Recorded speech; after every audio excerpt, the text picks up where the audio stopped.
ပတ်အဆက်နော်ဒီမှာ3ကီ5နဲ့931 895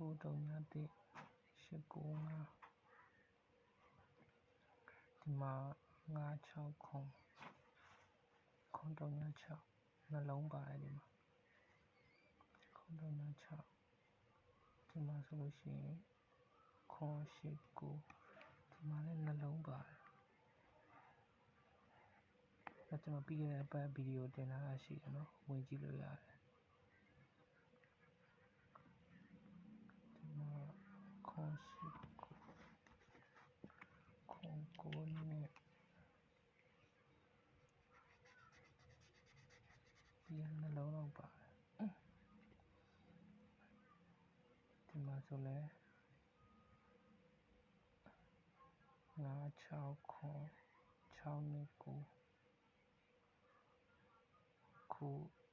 16ရက်နေ့2လပိုင်းထွက်သွားတာ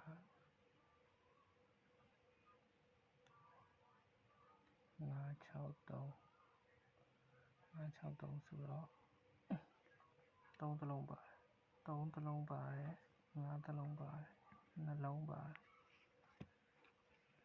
963နှလုံးပါတယ်ဒီဟာပြီးခဲ့တဲ့ပတ်ကကျွန်တော်ရေးထားတာမဖြတ်ရသေးဘူးဒီမှာအရင်ဗီဒီယိုရှိတယ်နော်ပြန်ဝင်ကြည့်မယ်ဆိုကြည့်လို့ရတယ်ဒီအောင်ဖြတ်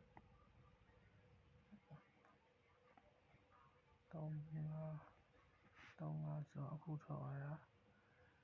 963ပါ963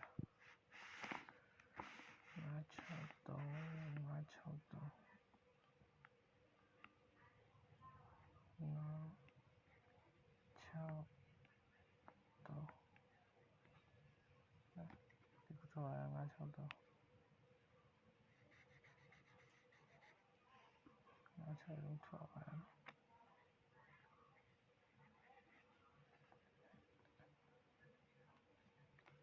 ဒီဘက်ကနောက်နှလုံးကဘာထွက်တာဆိုတော့309နော်309ဆ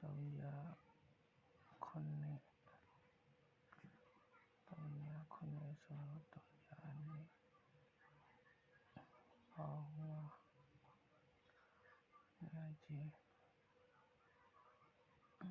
960ပေါ့နော်969အဲ့969နဲ့မှာဘာလာမလဲဆိုတာစောင့်ကြည့်ရမှာပေါ့နော်ဒီခါတော့ဒီကောင်က4ချိန်